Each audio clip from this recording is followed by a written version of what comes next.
now, it's my great pleasure to introduce someone who is at the forefront of advanced analytics. In particular, this organization drives analytics at enterprise scale for one of our most valued customers, the New York Giants. So please welcome to the stage the Vice President of Strategy and Business Intelligence, Russell Scibetti.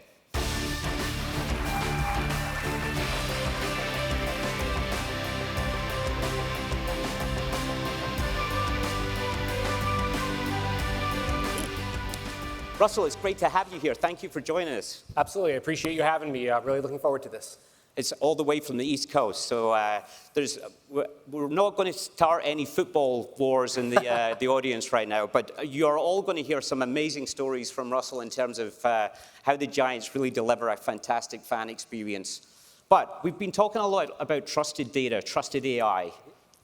What does that mean for the Giants? Sure. Really important topic. When I think about trust, I think about it sort of from three different perspectives around trust and data. The first and most important to me is trust from our fans. Our customers are our fans. And one of the amazing things about the sports industry in general is how much our fans trust us and are willing to share information with us that we can then use to personalize and give them a better experience. I always joke around, if you get a phone call from your favorite toothpaste company, hopefully there's no toothpaste companies in the room, you're probably not going to have much of a conversation with that person. But when the Giants call you, we'll get your life story, birthdays, kids' names, anniversaries, memories, combine all that data with everything we're getting from our ticketing system and all these other environments.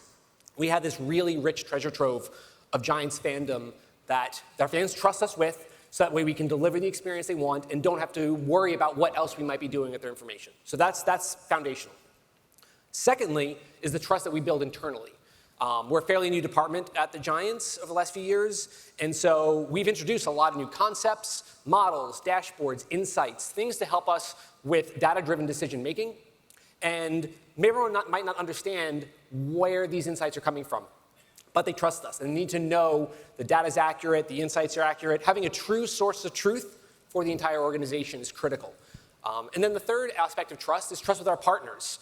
We're actually a fairly small department, and we can't build everything ourselves from scratch, so we rely heavily on partners like Teradata to make sure that trust integrity is built into everything we use, from privacy controls, access control, encryption, and especially when you start thinking about AI, and what goes into model building, trust in how our data is being used ethically. We really rely on our partners to make sure we're in the right spot. That's great. I think you're echoing one of the principles we saw earlier in terms of making sure that human is right at the center of the analytics capabilities. Absolutely. So if you think about ClearScape Analytics or Teradata's analytic capability, how are the Giants using that technology to really enhance that fan experience?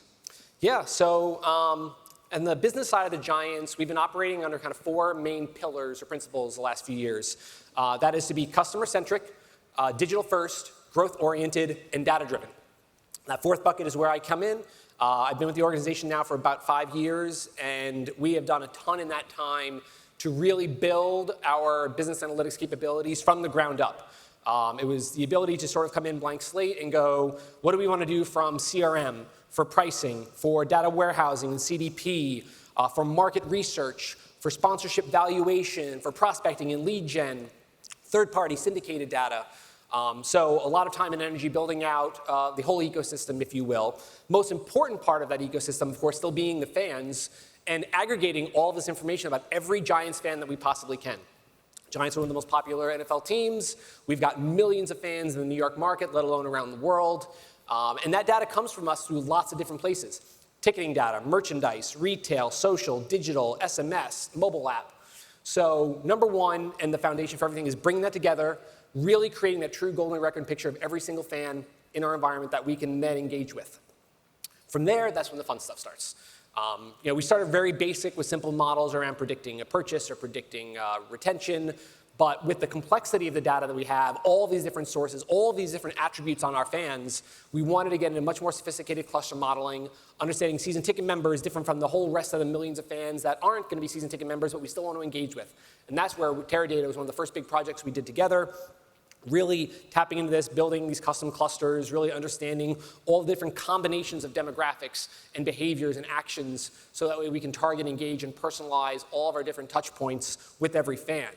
And then the more that we then understand the fans, then it turns into the context of everything we do around the fans, most important of which is going to be game day. And so using Teradata, looking at historical revenue, looking at historical sales, trying to figure out what does the demand curve for this game look like versus that game? Is there a game in our history that mirrors what we're seeing now in terms of pricing and pacing? How can we adjust our ticket pricing to make sure we're maximizing revenue and getting that building sold out every Sunday? So combining that fan insight with the economic insight of everything that's happening every game day, that's all been possible through what we've been doing for the last few years. Thanks for the advert. If you look at Clearscape Analytics, I think one of the great, if you think about the category of advanced analytics, AI/ML is clearly a part of that category, and then Gen AI is a subcategory inside the AI/ML. But I think what's been really exciting is how you've been using machine learning to really target and using that advanced analytic capability built right into the engine to come out with some outcomes. Can you talk a little bit about machine learning? Yeah, absolutely. I think our cases around machine learning really have been around those clusters, and particularly how it comes down to the decision to purchase a ticket or not when you're coming to a game. So our building fits about 82,500 fans. We only have 10 games, but when you take that times 82,000 fans, you think of all the possible combinations that you have in terms of season ticket members, club seats, group tickets, individual game tickets.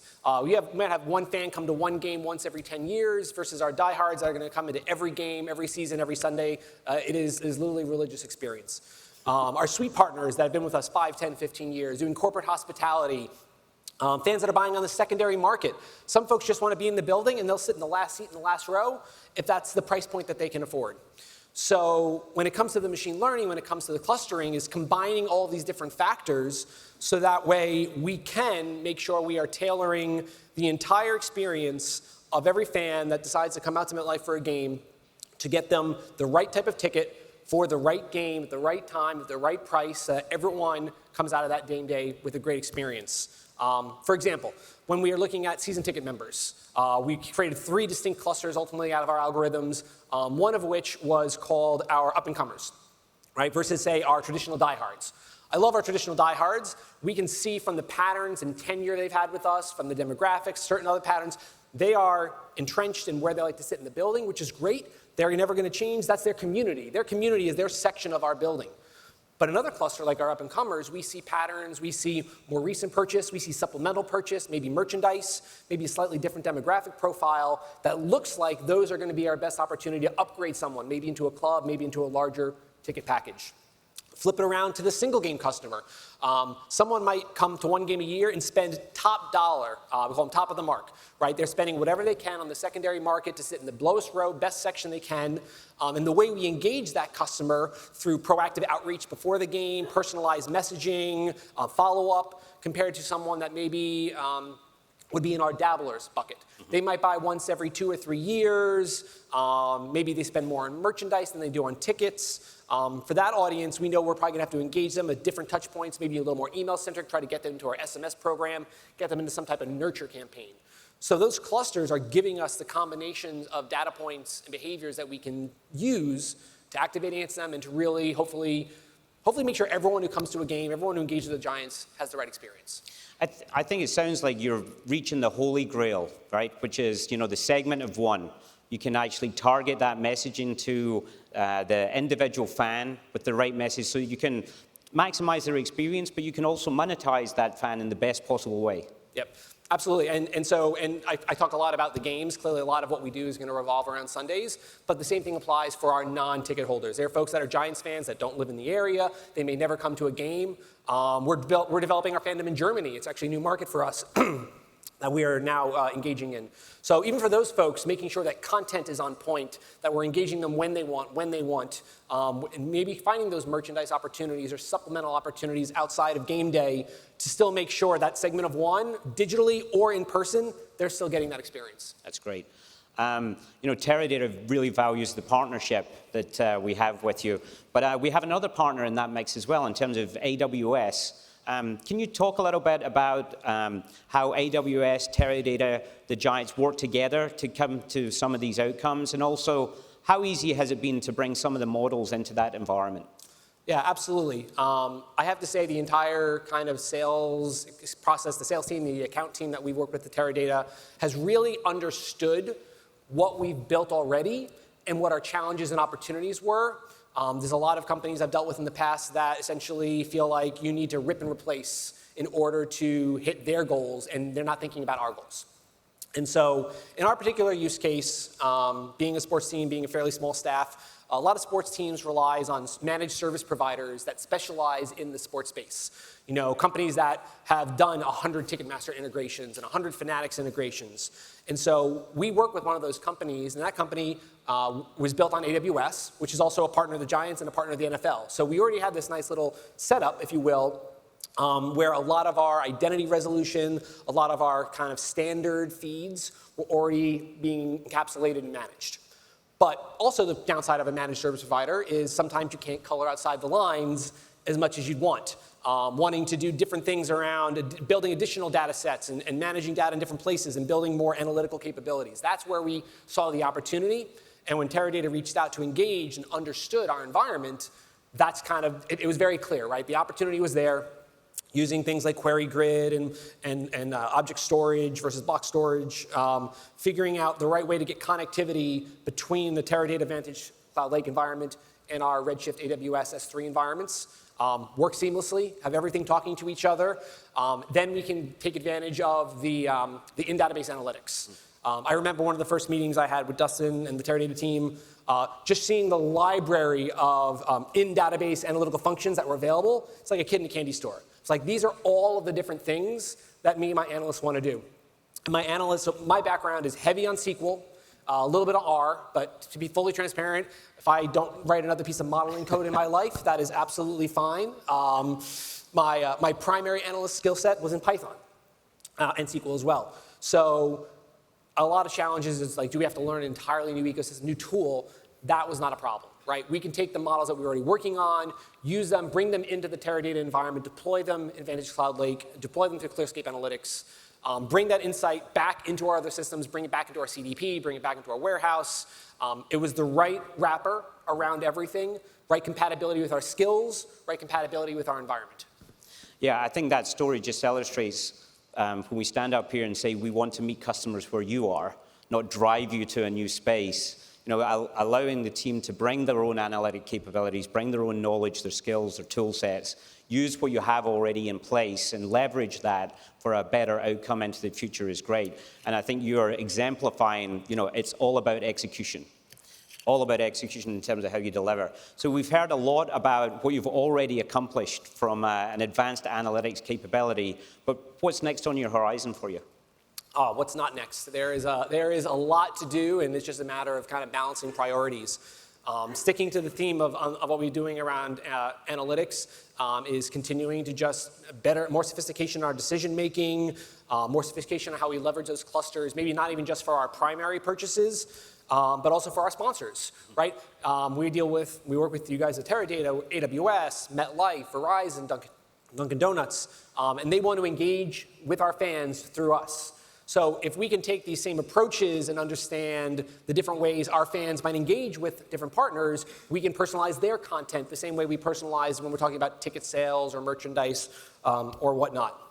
We're trying to find new hidden patterns. When we did our fan journey analysis, we figured out that someone that comes to one game, if they were going to come back to a second game, it wasn't just the next game. We always assumed it's going to be the next game. Someone that comes to multiple games, they were 6 times more likely to skip the next game before they decide to come back to the building. So we want to keep unlocking those insights. That completely changes the timing of how we're going to message our fan base to get people back to the building. We had a great EBC event, Executive Briefing Center event, and the Teradata team was lovely enough to fly out to us rather than, fortunately at the start of the season, it's hard to move everyone out to San Diego. We had so many ideas and best practices from different industries coming out of those workshops. A couple I'm really excited about. I really want to dig into the LLMs when it comes to our voice of the fan. We have all this really rich survey data, not just like scores, but open-ended feedback from our fans on what they like, what they don't like.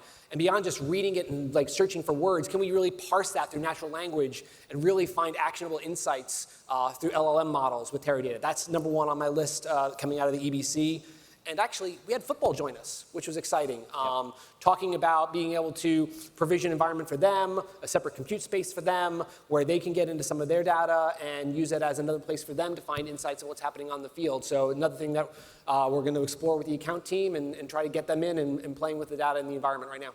Well, let me just say it's an absolute pleasure to have that partnership with you. I'm glad the Teradata team's working with you. I'd encourage anybody in the audience who wants to explore more detail what Teradata can do, please talk to your Teradata team about having an executive briefing session. It would be our pleasure. You heard.